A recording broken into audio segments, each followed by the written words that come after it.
तो साथियों हम लोग क्या कर रहे हैं कि आपके सेंटअप एग्जाम के लिए सभी सब्जेक्ट का उन क्वेश्चंस को देख रहे हैं जो आपके एग्जाम में डायरेक्ट टकराएंगे।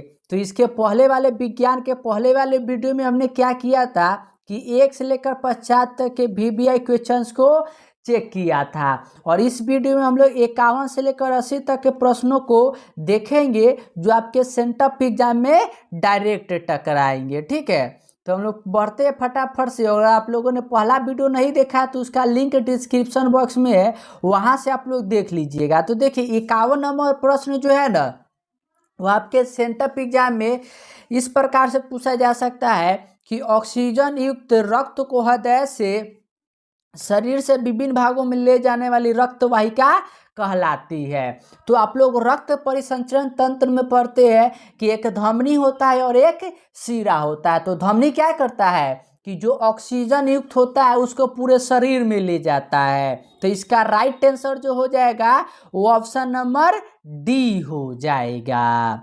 क्वेश्चन नंबर 52 आपके सामने इस प्रकार से है कि रक्त में हल्के पीले रंग के चिपचिपे द्रव को कहते है। तो रक्त में जो हल्का पीला चिपचिपा द्रव होता है उसको हम लोग लिम्फ कहते हैं। क्या कहते हैं? लिम्फ कहते हैं। क्वेश्चन नंबर 53 की ओर बढ़ते हैं। तो 53 नंबर प्रश्न आपके सामने है कि किन पौधों में पत्तियों पर स्टोमाटा अनुपस्थित होता है। तो किन पौधों की पत्तियों पर स्टोमाटा अनुपस्थित होता है? तो याद रखिएगा कि वो पौधे जो जल के अंदर रहते हैं, जैसे कि नदी तालाब है उसके अंदर वाले में, यानी कि जलमग्न फाइडस में हो जाएगा। क्वेश्चन नंबर 54 आपके सामने है कि किण्वन की प्रक्रिया पाई जाती है। तो किण्वन की प्रक्रिया किस में पाया जाता है? ईस्ट में पाया जाता है। क्वेश्चन नंबर 55 आपके सामने है कि पूर्ण विकसित अंडाशय है। तो पूर्ण विकसित अंडाशय क्या है? तो वह बीज होता है। कौन होता है? बीज होता है। प्रश्न नंबर 56 आपके सामने दिया हुआ है।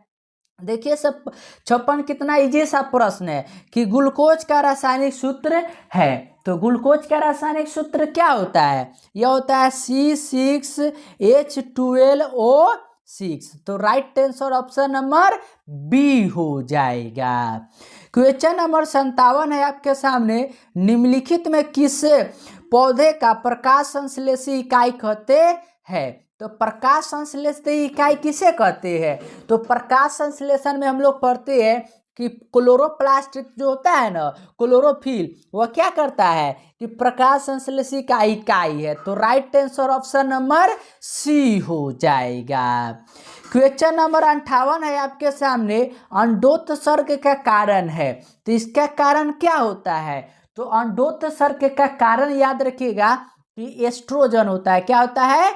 एस्ट्रोजन होता है। क्वेश्चन नंबर 59 है आपके सामने। निम्नलिखित में किसमें अलैंगिक जनन द्विविखंडन नहीं होता है? तो द्विविखंडन किसमें नहीं होता है? तो याद रखिएगा ये प्रश्न सेंटअप एग्जाम में आपको पक्का पूछेगा ही पूछेगा। तो इसका आंसर हो जाएगा अमीबा। क्या हो जाएगा? अमीबा। क्वेश्चन नंबर 60 आपके सामने दिया हुआ है।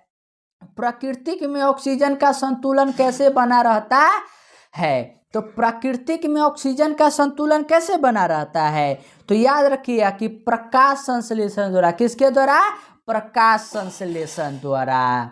प्रश्न नंबर 61 है आपके सामने।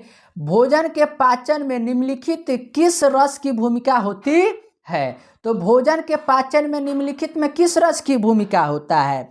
तो याद रखिएगा कि आप लोग पित्त रस, आग्नेय रस और आत रस, इन तीनों का भूमिका होता है। तो right answer option number D हो जाएगा। क्वेश्चन नंबर 62 है आपके सामने। ट्रिप्सिन नामक एंजाइम पाया जाता है। तो ट्रिप्सिन नामक एंजाइम किसमें पाया जाता है? तो ट्रिप्सिन नामक एंजाइम याद रखिएगा अग्नाशय में मिलता है।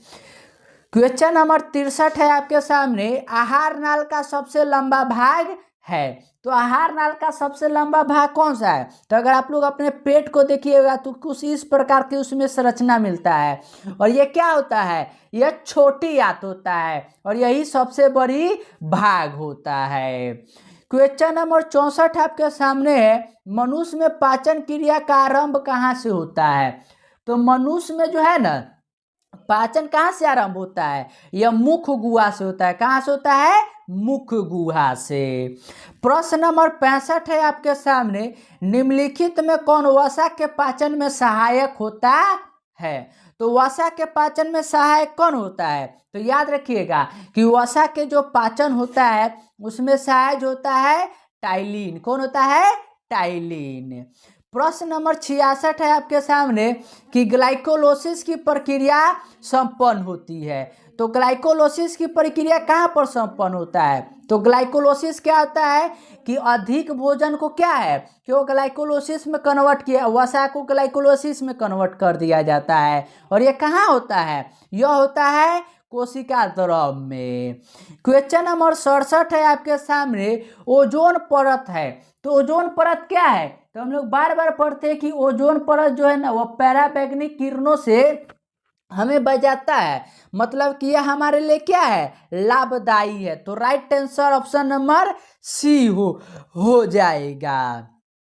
प्रश्न नंबर 68 है आपके सामने, निम्नलिखित में कौन फूल में नर प्रजनन अंग है? तो फूल में नर प्रजनन अंग कौन सा होता है? तो याद रखिए कि पुंकेसर। कौन सा होता है? पुंकेसर होता है।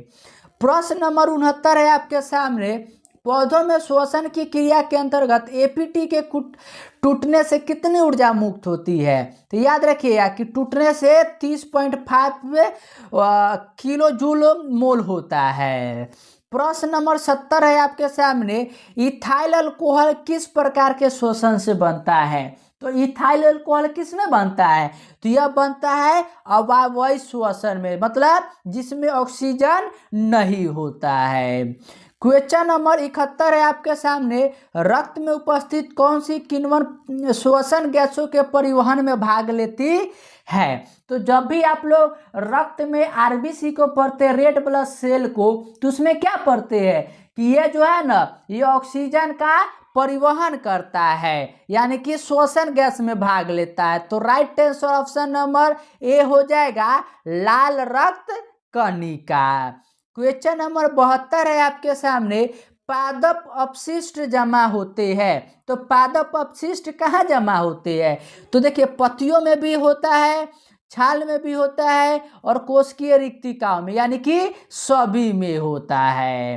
प्रश्न नंबर 73 आपके सामने है, मनुष्य की आहार नाल का कौन सी भाग एंजाइम से स्रावित नहीं होता है? तो एंजाइम स्रावित नहीं होता है, कौन से भाग से नहीं होता है? तो देखिए मुख से भी होता ही है, मुंह में टाइलिन होता है, आमाशय में आप लोग जानते हैं कि हाइड्रोक्लोरिक होता है, और ग्रास नली में जो होता है ना कोई नहीं होता है। तो राइट आंसर बी हो जाएगा।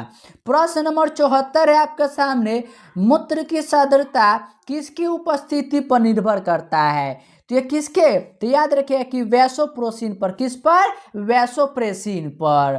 प्रश्न नंबर 75 है आपके सामने दिया हुआ, निम्न में से कौन हार्मोन पौधों में वृद्धि से संबंधित नहीं है? तो वृद्धि से कौन संबंधित नहीं है? तो याद रखिएगा कि ऑक्सिन, जिब्रेलिन और साइटोकाइनिन, ये तीनों जो होता है ना वृद्धि से संबंधित है, लेकिन जो एफसीसिस होता है ना ये पौधों का पत्ता को गिराने में सहायता करता है, मतलब कि ये वृद्धि से नहीं जुड़ा है। तो राइट आंसर डी हो जाएगा। प्रश्न नंबर 76 है आपके सामने, मानव हृदय, हृदय मतलब कि हार्ट, मतलब कि आप लोग हिंदी में शुद्ध भाषा में कहिए तो दिल। तो दिल जो है यह दिल किस भाग का है? तो दिल हम लोग जानते हैं कि यह किससे है? यह जुड़ा हुआ है हमारे सर्कुलेटरी सिस्टम, यानी कि परिवहन तंत्र से। प्रश्न नंबर 77 है आपके सामने, जीव विज्ञान की वह शाखा जो दो गुणों के वंशानुक्रम के अध्ययन से संबंधित है। तो वंशानुक्रम से कौन जुड़ा हुआ है? तो सिंपल है, आनुवांशिक जुड़ा हुआ है। प्रश्न नंबर 78 है आपके सामने, श्वसन क्रिया निम्नलिखित में किस गैस को ग्रहण किया जाता है? तो श्वसन में किसको ग्रहण करते हैं? तो O2 को हम लोग ग्रहण करते हैं।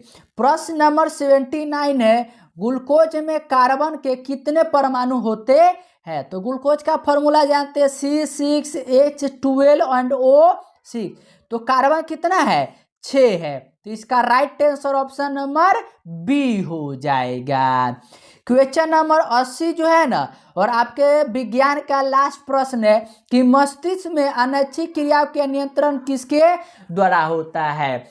क्या मेडुला के द्वारा, या अग्र मस्तिष्क, या मध्य मस्तिष्क, या पश्च मस्तिष्क में? तो इसका आंसर ना आप लोग कमेंट सेक्शन में बताइएगा, ठीक है। और आप लोग एक एक प्रश्न को याद करते चलिए, ताकि सेंटअप एग्जाम में हम लोग जाकर सीधा टिक करें। और चैनल को सब्सक्राइब नहीं किए तो आप लोग चैनल को सब्सक्राइब भी कर लेंगे।